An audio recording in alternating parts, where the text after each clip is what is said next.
This is the web transmission service of the Royal Canadian Military Institute.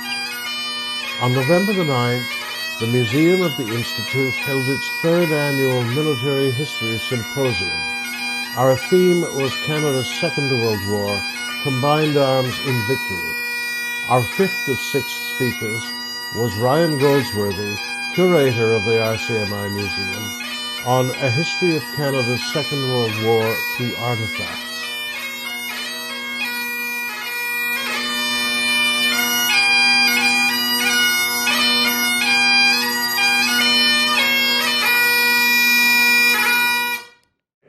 Ladies and gentlemen, I'll begin my lecture, which is, as I mentioned, the last before dinner.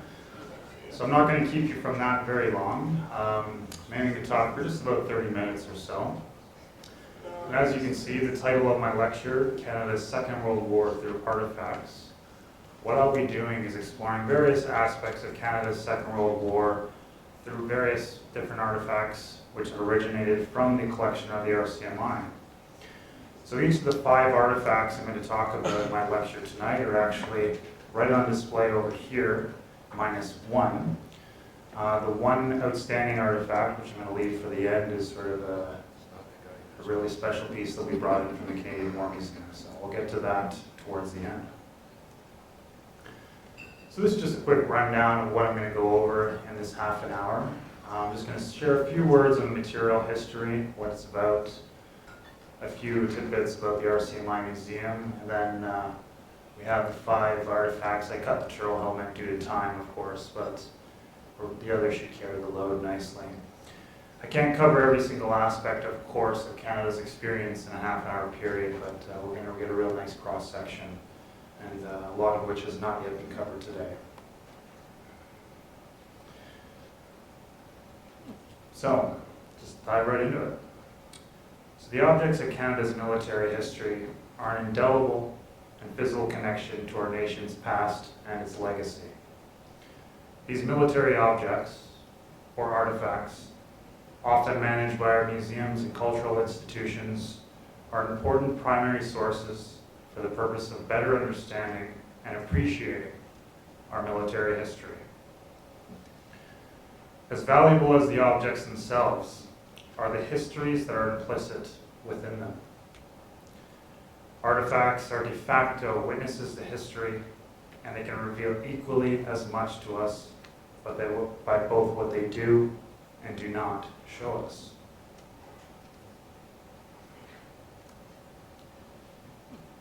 A little ahead.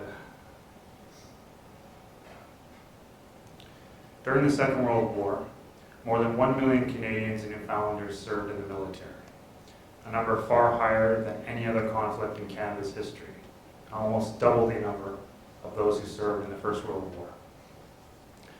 One result of Canada's great participation in that conflict was the proliferation of an exceptional military history. Many of Canada's greatest moments and figures of the Second World War are even better understood through the objects left behind. Since 1945, many thousands of those artifacts have come to reside within the Museum of the RCMI. The Museum of the RCMI, of course, the largest military museum in Toronto, was established in 1890, and that sort of have been our greatest advantage over the years, is that the many hundreds, if not thousands, of veterans who have come through our doors have often donated their objects or later their families' heirlooms. Every single Victoria Cross winner, in fact, Canadian Victoria Cross winner, was a member of the RCMI. This presentation will explore 5 important aspects of Canada's Second World War through the corresponding museum artifacts. Dieppe, Bomber Command, the Italian Campaign, the Liberation of Holland, and finally, the Special Operations Executive. Each of the 6 corresponding artifacts, in total representing a diverse overview of Canada's experience of war, are currently held by the museum. So here's a quick shot of the D-Day 75 exhibition, which is right down the hallway, so certainly check that out before you leave tonight. So the first object I have, and it's a bit bright in here, it's hard to see, but the real one is actually on the easel, so certainly take time to view it before you leave today. So this is a Canadian map from the Dieppe raid, which is dated May 1942. The map, which is labeled Most Secret, offers us the Allied depiction of the small port town of Dieppe, France, the surrounding area, and its topographical features as it was in May 1942. The map seen here was provided to senior Canadian officers as a part of the preparation of the Dieppe raid, undertaken 3 months later on August 19th, 1942. One of Canada's iconic engagements of the Second World War, Dieppe saw nearly 5,000 Canadians land on the beachhead, supported by 1,000 British, 50 Americans, 237 ships of the Royal Navy, and 74 combined squadrons of the RCAF and the Royal Air Force. The purpose of the raid, officially known as Operation Jubilee, was to gather intelligence, destroy German coastal defenses, test the feasibility of a beachhead landing, divert German resources away from the Soviet Union, and boost Allied morale. Here we have more of a close-up of the map, which is really the most important portion of it. It's actually right where the Canadians would have landed on August 19th, and all the gray buildings there actually represent the buildings in the town of Dieppe itself. The map itself, as you can see, is plotted with all known or suspected German defenses, including wires, walls, mines, dragon's teeth, which are basically concrete pyramidal fortifications meant to sort of stop tanks and other vehicles. We also have fire trenches, machine guns, batteries, anti-aircraft guns, searchlights, and even sound locators. It does appear pretty comprehensive, doesn't it? Let me say this about it. For as much as the map does show us, it's equally important for what it does not. The map you see here was compiled almost exclusively from aerial reconnaissance, which woefully failed to faithfully represent the reality of the site's harsh topography and many of the Germans' hidden defenses.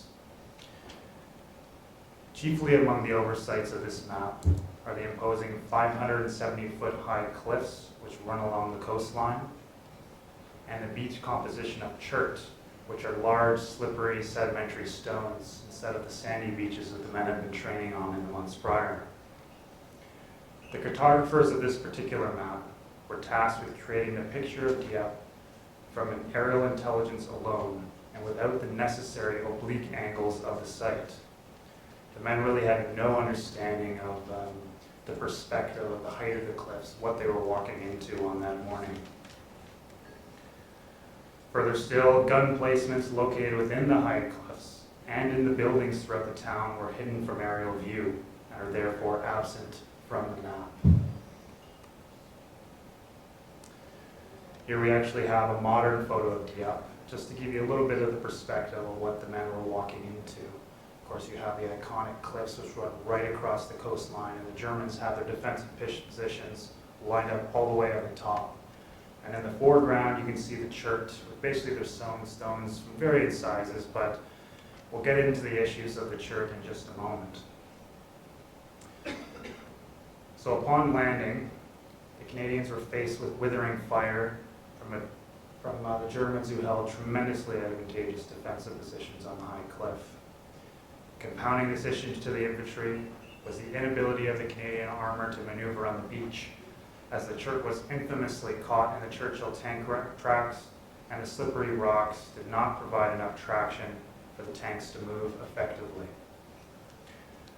Ray Gilbert, Dieppe veteran of the King's Own Calgary Regiment, and a man who I was very familiar with in my time working in the museum there, described the scene as follows. When we reached the beach, all hell broke loose. There was fire and brimstone, the whole bit. It was really quite a shock. Above the infantry and the armor, as Mike already spoke to so well, the Allies were simultaneously suffering their worst single day in the air of the entire war. The RCAF and the RAF lost a combined 119 aircraft, and they were unable to achieve any aerial superiority over the skies of Dieppe. These intelligence failures ultimately resulted in the failure of the raid and its objectives. Of the 4,963 Canadians that landed at Dieppe, 3,350 would become casualties, which is a staggering 67%, including 916 who were killed in action. The nearly 2,000 Canadians who were captured on the 19th of August were then subjected to horrendous treatment, where they were kept malnourished, often shackled, and forced into labor while in German captivity for the remainder of the war. The map you see here is ultimately an important piece of Canadian history, and it serves as an excellent primary source in understanding the many challenges, both known and unknown, facing the men who planned and participated in the infamous Dieppe raid of August 1942.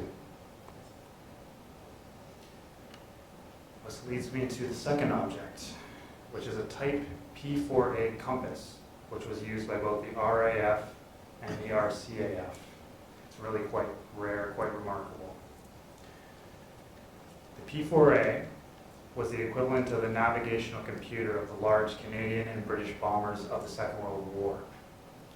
The P4A, or other variations like it, were mounted on board of all Lancaster, Wellington, Stirling, and Halifax bombers. Marked as a delicate instrument, the compass here was equipped with its own suspension to prevent damage during transport and while in flight. It's important to note that the flights of the bombers were obviously a very rough ride, especially in taking off and in landing. The entire aircraft would have been violently shaking.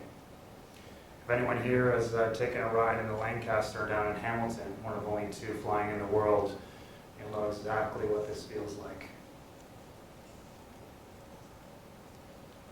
Added to the natural rough ride of the bombers was the heavy German anti-aircraft fire and the flak leveled against the bombers while they were flying. Canadian Lancaster gunner Noel Shanks, who flew 29 missions during the Second World War and 2 sorties on D-Day, were marked on this. You could feel the flak shake the aircraft, and you could smell it, he said. You could hear the pieces of the metal hitting the aircraft. These compasses were incredibly important to the bomber missions. They required continual maintenance, and they were officially inspected and tested annually. As you can see on our example, you can have a closer view of the actual compass on the table. There's actually 1940 and 1941 stamps right on the inside of the lid, where they had to be sent for testing. They had to be very carefully calibrated.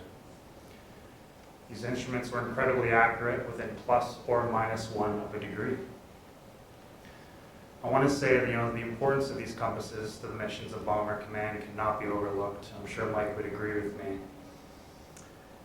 Indeed, as most of the RAF strategic bomber missions were carried out at night, the RAF and the RCAF crews relied on compasses to navigate and strike their targets in the cover of darkness. Strike hard, strike sure. The motto of the RAF Bomber Command, realized through the reliability and the accuracy of their onboard instruments, such as the P4A.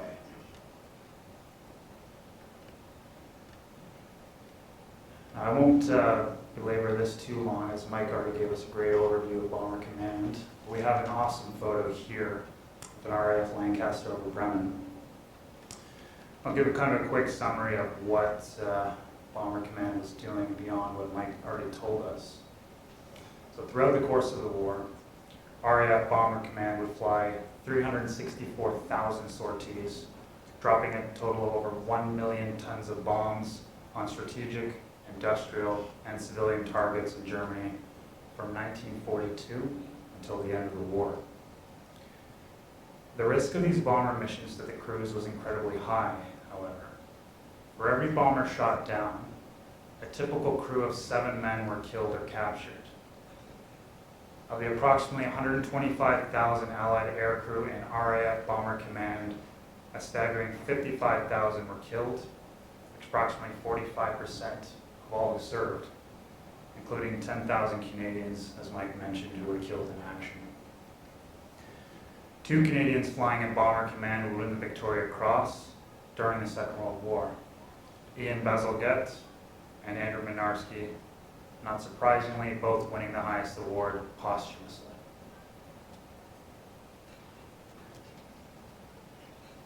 This leads us to our third object, which is an Other Ranks Canadian Battle Dress Blouse, 1944 dated.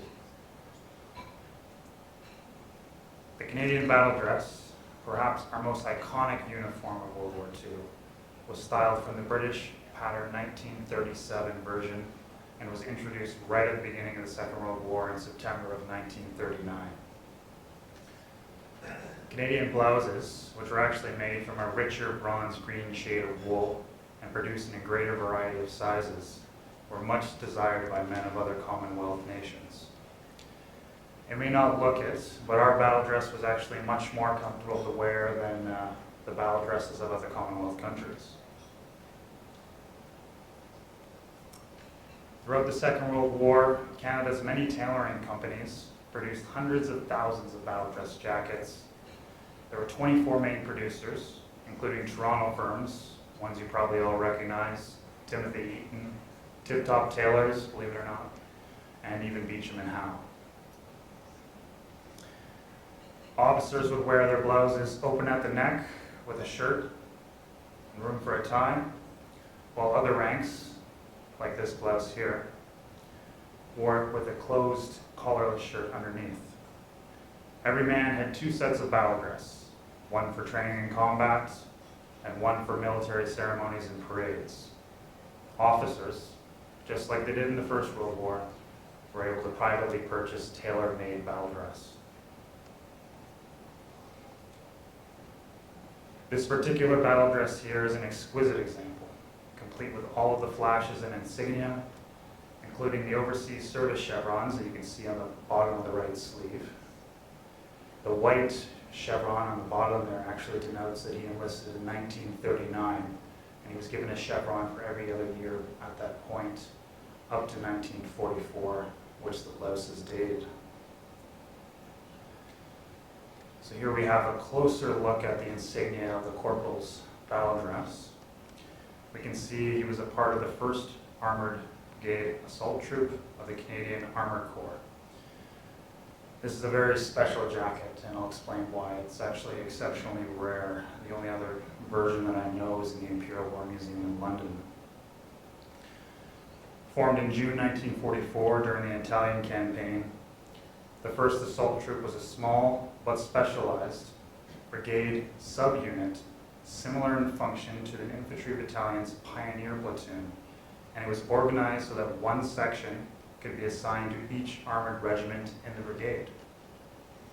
Comprised of only 85 men, and this is why these blouses are just so rare, the subunit was trained to keep routes open for Canadian tanks by means of demolitions and clearing out mines and other traps that might be in their route and cause damage to the tank tracks in particular.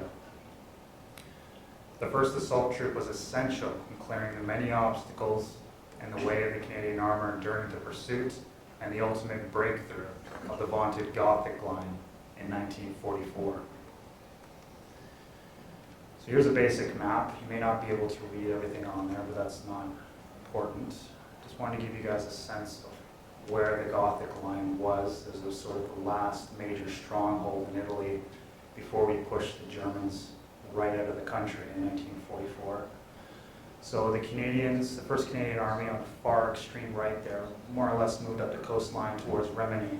The red line that stretches there is the Gothic line. So these is where this subunit would have been working. They would have been moving ahead, very dangerous work. I mean, they're clearing out mines, traps, obstacles that were put in place by the Germans purposely to take out tanks and other infantry. So they're ahead of everything. They're ahead of the armor. They don't have this kind of support. But they're able to clear it out and allow the tanks to make their trek up the coastline. And ultimately, they're very successful in the breakthrough and the liberation of Italy. I got another great photo here. This is Captain W.H. Ellis of the Ontario Regiment, based out of Oshawa, Ontario. This photo was taken during the Italian campaign in 1944, and he's wearing a very similar battle dress to the one that I'm talking about. You can actually see on his right sleeve there, he's wearing that same First Assault patch on his battle dress. As well, you can see that though we have the other ranks battle dress, he's wearing a captain's officer's battle dress. You can see the open collar with the tie, as officers would have worn them.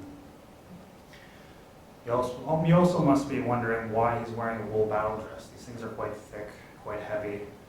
And the iconic sort of uniforms in the Italian campaign are the short-sleeved uniforms made of thinner cotton. Men were often wearing shorts because of the humidity and the heat moving through Sicily and Italy. It was actually during the fall and winter of 1944 that they introduced the wool, because things actually started to cool down quite a bit along the coastline. So they would replace the thin cotton uniforms with this very battle dress. So it's actually a very brief time that the Canadians are wearing the wool battle dress in Italy. So again, just adding to the rarity of what you see here. So constituting the first large-scale Allied invasion of Europe in 1943, resulting in the withdrawal of Germany from Italy and the opening of the much-desired Southern Front. The Sicilian and Italian campaign was a great success, and it was actually Canada's longest army campaign of the war. 93,000 Canadians participated in the vital campaign, with 26,000 total Canadian casualties. D-Day Dodgers, they were not. This leads me to my fourth object of 5. So this here is a water sterilizing outfit, complete with Canadian canteen and webbing. It's a very, very rare artifact in the sense that it's actually complete, and it's actually on the table, so have a look before you go. All of the tablets are still inside both bottles. It was never used.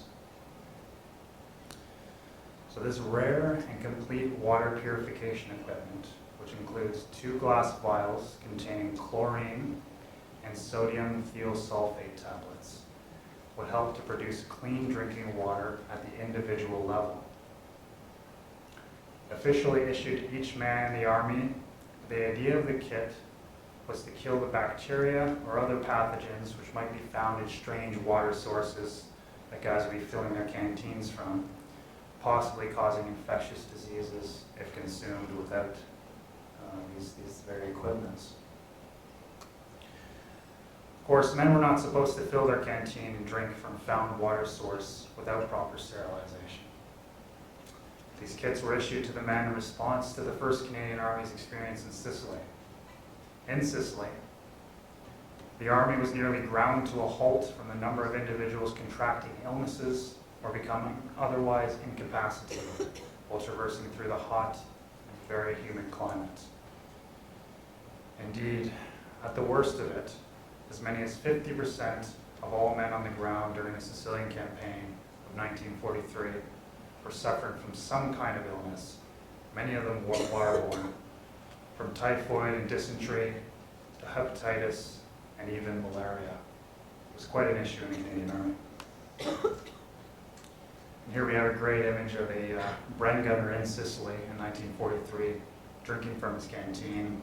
And just looking at the photo, even though it's not colorized, just looking at the color of his skin, it's clear that these conditions are pretty harsh. It's quite a bit different than Manitoba in the winter and Sicily in the summer, you can imagine. So the other thing to note is he's wearing that light short-sleeved cotton uniform I was referring to. Compare that to the thick wool battle dress. So it was absolutely essential that you can't just find some river, in the jungle or in the arid climate and just fill your canteen and hope to not be puking your guts out. So absolutely essential. So how did it work? Here's a closer view of those two vials I was telling you about and the original container. So basically, men would take one white sterilization chlorine tablet from the bigger bottle.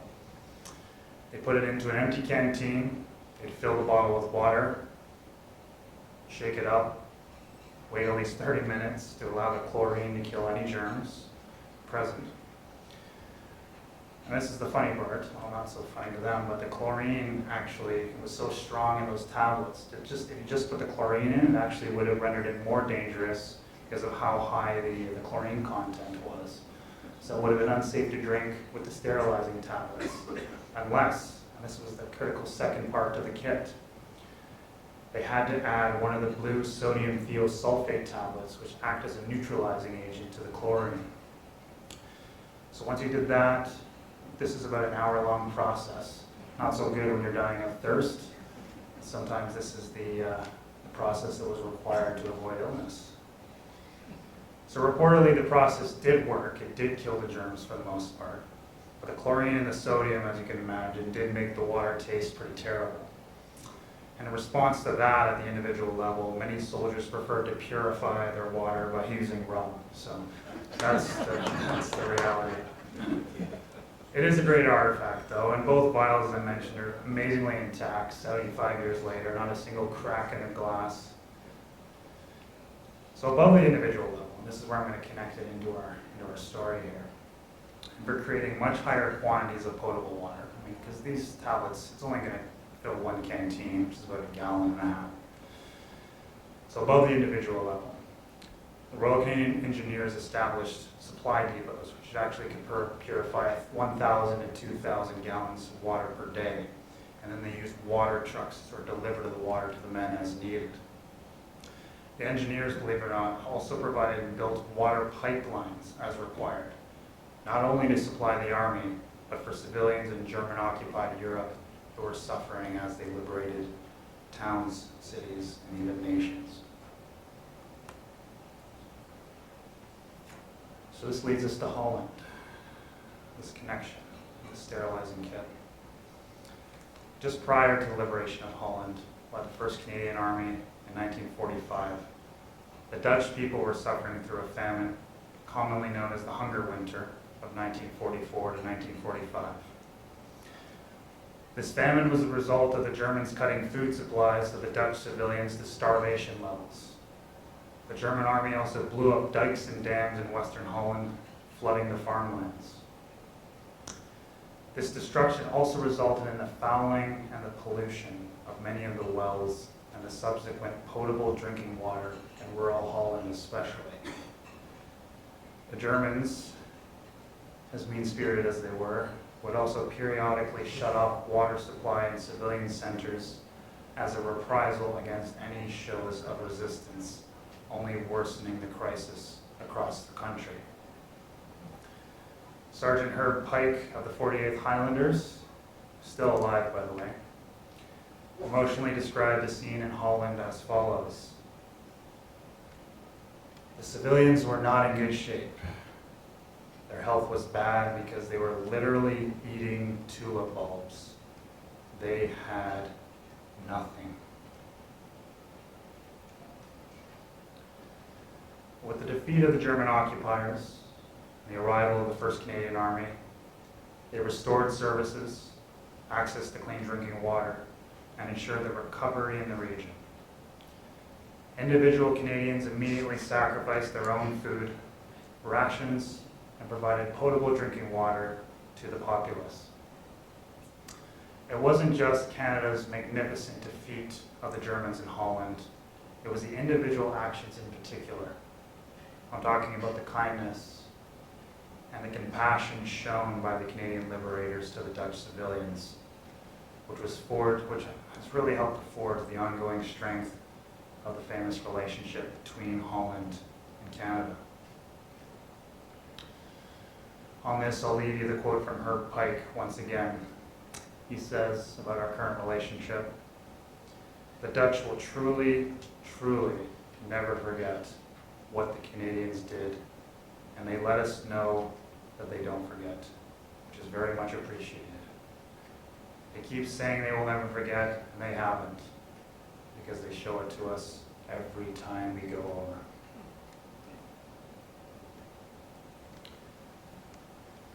This leads me to the final object, and perhaps the rarest artifact that I'm featuring in my presentation today.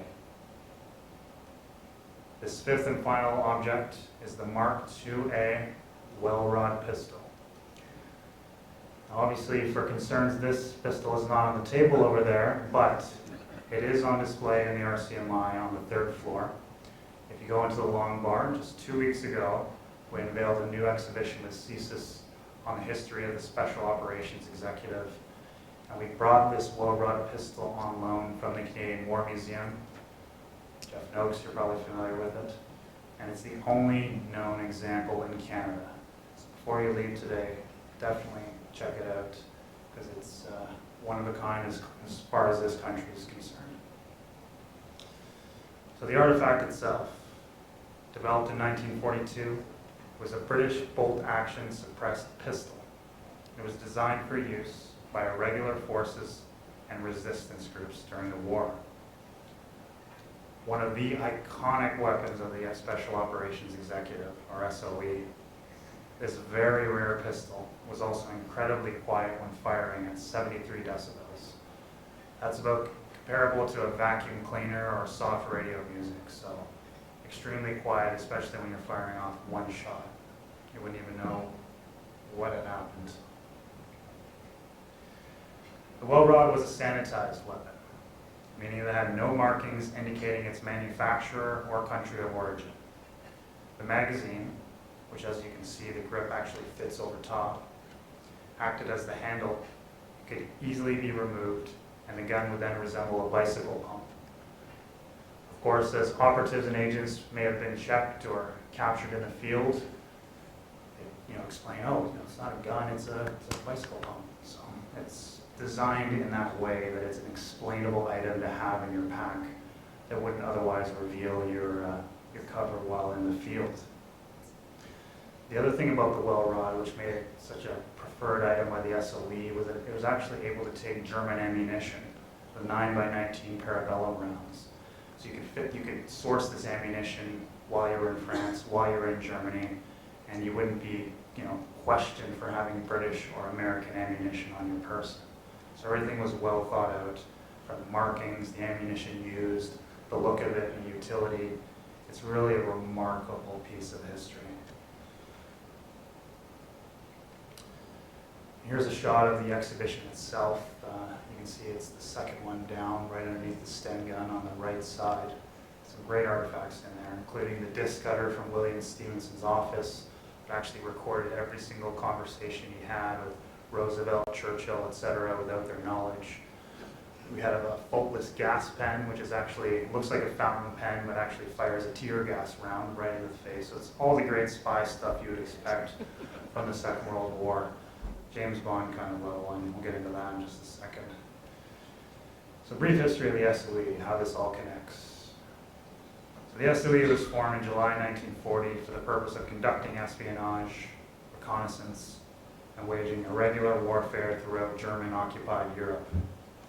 Upon creating the SOE, British Prime Minister Winston Churchill famously ordered them to set Europe ablaze.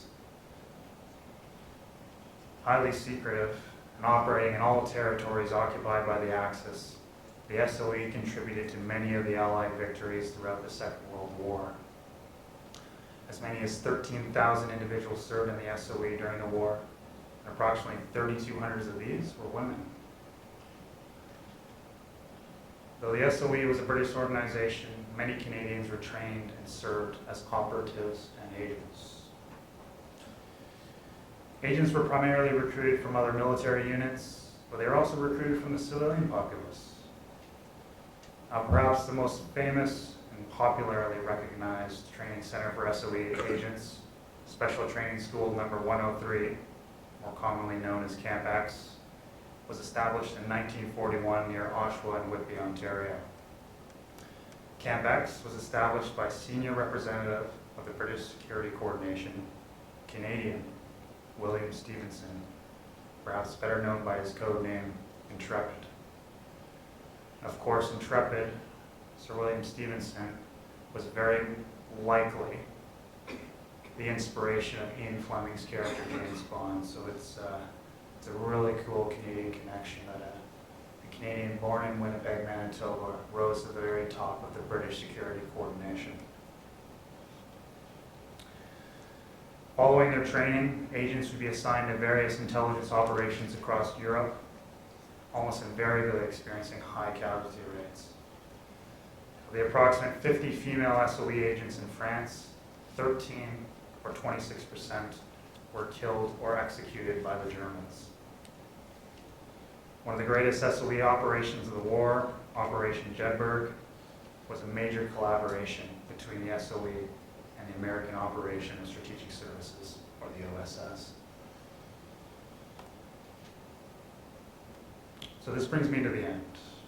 Why does this matter? What does this add to the written record? I would say that these Second World War artifacts from our collection, they serve to both enhance and support the written record. It's one thing to read the documents, read the diaries, read the histories. That's another thing altogether to see the artifacts, feel the material that the men would have been using, hold the weapons, tell what the ergonomics, kind of put yourself in their position. It's a great education. They're great educational tools.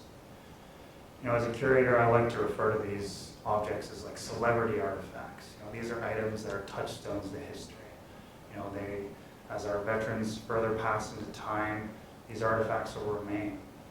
And it's our job as the museum, as curators, as Canadians, to ferry this collection onto the next generation. Because this is what will stand the test of time, these primary sources. You know, as mentioned, these artifacts are the de facto witnesses to history. And without them, we can never piece together or fully appreciate what our men and women went through during the Second World War. Thank you.